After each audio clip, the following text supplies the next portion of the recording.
जीत गए तो देवता घबरा गए और देवता अपने देवताओं के पास गए। और उनके कौन से देवता थे इसकी जानकारी कहीं है नहीं। जब वो वहां गए तो ये बात आई, इन देवताओं को और असुरों के बीच में कुछ ऐसा कर दिया जाए कि असुर बने रह जाए और देवता पुनः जीत जाए। तो समुद्र मंथन की बात आई, लेकिन समुद्र को कोई मत नहीं सकता।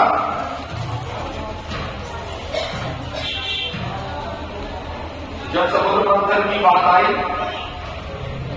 तो इसमें मैंने चिंतन किया कि इसमें 14 प्रकार के रतन निकले, तो वो रतन का क्या महत्व है और क्यों निकले। मैंने ये अपने आप लिखा है, अगर इसमें कोई गलती हो तो क्षमा करना। वैसे श्रोता हंस की तरह होता है, जिस तरह से हंस दूध और पानी को अलग अलग कर देता है और दूध ग्रहण कर लेता है, पानी छोड़ देता है, तो श्रोता भी उसी श्रेणी में आता है कि वो जब भी कोई चीज अगर कहीं गलत चलती है तो अच्छी चीज ले लेता है और जो चीज उसको गलत होने को छोड़ देता है। इसमें समुद्र जो आदमी की आत्मा है, आत्मा क्या है? परमात्मा है और परमात्मा समुद्र है और हम उसकी एक बूंद है। यदि हमने अपनी आत्मा का मंथन कर लिया तो उसमें से 14 रत्न निकलेंगे। हमारे जो पूर्वज बना गए कोई भी चीज को मूल स्थिति में, वो इसलिए बना गए कि आपके अंदर ईश्वर ने दिमाग दिया, विवेक दिया, आप उसके हिसाब से चलिए।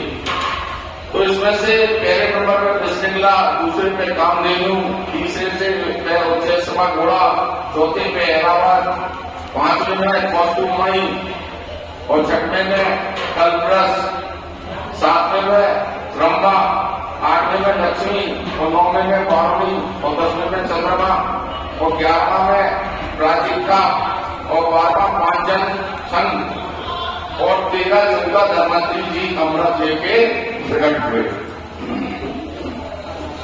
अब ये इतना मंथन हुआ, अगर मान लो समुद्र मंथन होता तो आदमी कहता शराब पी हो मस्त रहो, अमृत पी हो अमृत का ऑफिस की बात ही नहीं आती। यहाँ पर जो विष है, जब आदमी अपनी जीवन में अपना मंथन करता, अंदर विष भी है अमृत भी है। एक आदमी के अंदर राक्षस है, कितना बड़ा राक्षस है जिसको शरीर में बच्चों को और बीवी को मार दिया, कहते हैं कि कहते वो कहते कितना देवता आदमी है, गरीब लड़कियों की शादी कर दी, वो पूरा मर गया था, उसको अस्पताल ले गए। इसके अंदर राक्षस भी है और देवता भी। ऐसा करता है तो बड़ी बुरी बुरी बातें लोग कहते हैं। बहुत से लोग अच्छी भी कहते हैं लेकिन बहुत से लोग बुरी करते हैं। और ये सभी बातें यदि आदमी ने बर्दाश्त कर ली तो ये मान लो कि उसने विष पी लिया, वो संगति बन गया। यानी उसने अपने कंठ के अंदर जो कान के अंदर सुना उसको मुंह से नहीं निकाला, यही संगति ने किया था कि उसको पिया ना अंदर ले गए।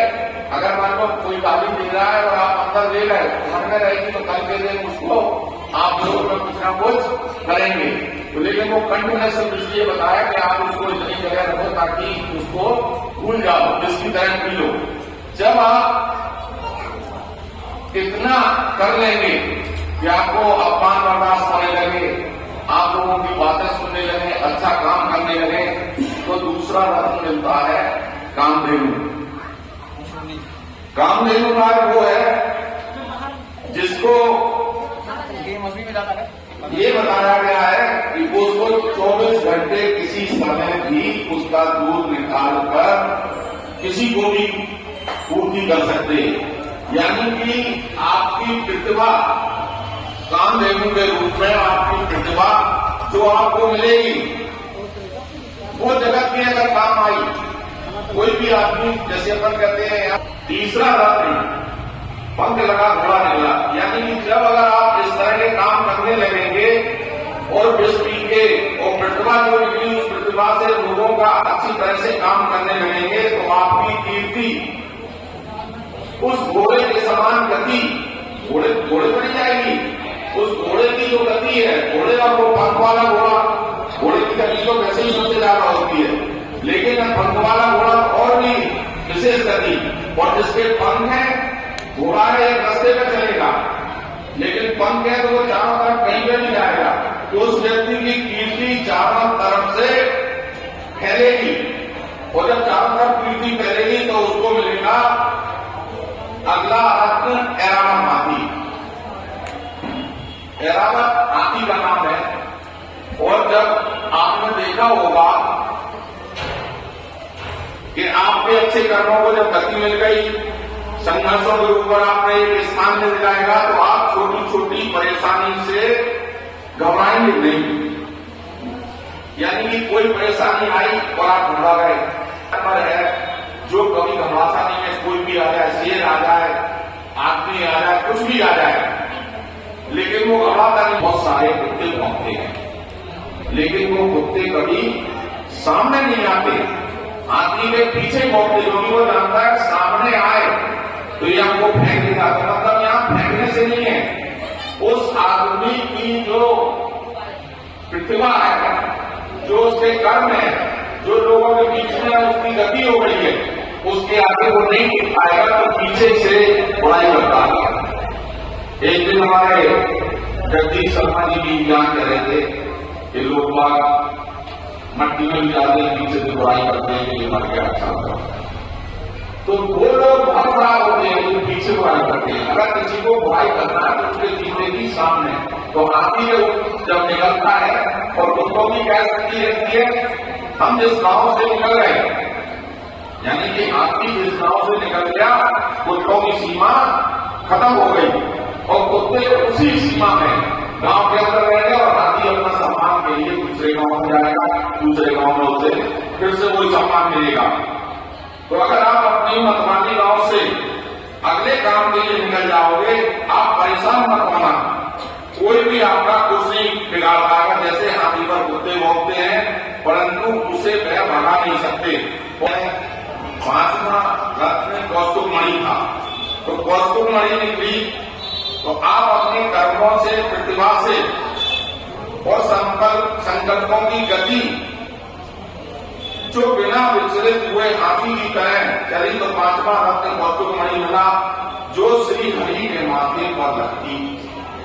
उसमें बताया गया है कि वो वाली मणि हरि भगवान, यानी हरि यहां का अर्थ है भगवान, सभी के पूरा कार्य करने की जिसमें शक्ति होती है, उसे अपन कहते हैं ईश्वर या भगवान। तो वो मणि उस व्यक्ति को मिल जाती है, और उसकी क्षमता इतनी बढ़ जाती है कि वो सभी के काम करने लगता है, क्योंकि वो जन आकांक्षा में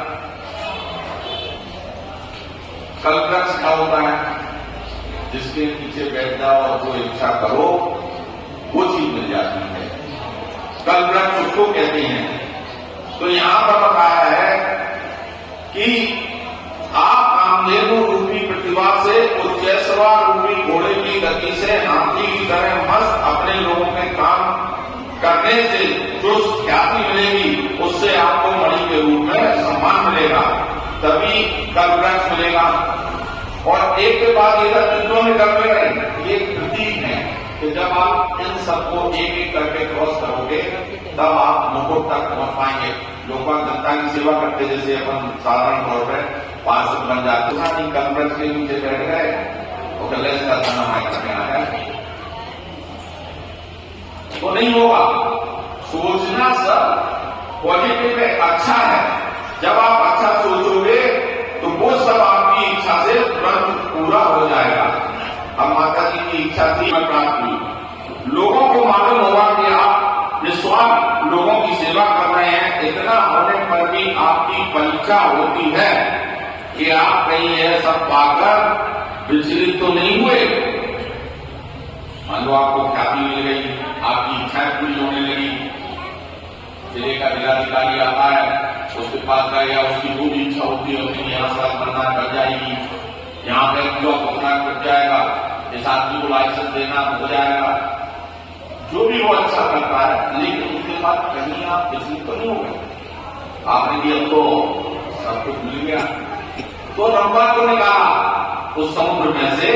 रंभा एक अप्सरा नाम था, यानी कि इसका तात्पर्य वासना, और वासना का तात्पर्य नहीं कि एक तरह की होती वासना।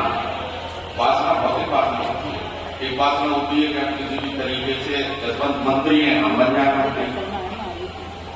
फलाना आदमी प्रधान है, हम बन जाए, फलाने के पास ये चीजें हम ले लें, किसी के पास धन आया उसका ले लें।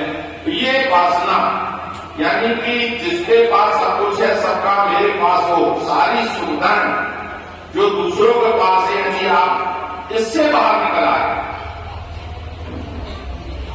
कि जो सुख सुविधाएं आपके भाई के पास है, आपके पड़ोसी के पास है, आपके जीजा के पास है, उन पर आपका ध्यान केंद्रित नहीं हुआ और आप इससे बाहर नहीं हुई, जिसको भगवान ने जितना दिया संतुष्ट है। युधिष्ठिर से एक बार, जब देवी लक्ष्मी है तो लक्ष्मी धन और सामर्थ्य की शक्ति प्रतीक होती है। अच्छा, लक्ष्मी एक चीज और बता रहे हैं, क्रोधी के पास लक्ष्मी क्यों? कामी, क्रोधी, लोभी, इनके पास लक्ष्मी नहीं जाती है, तो आपको इनसे भी दूर रहना पड़ेगा।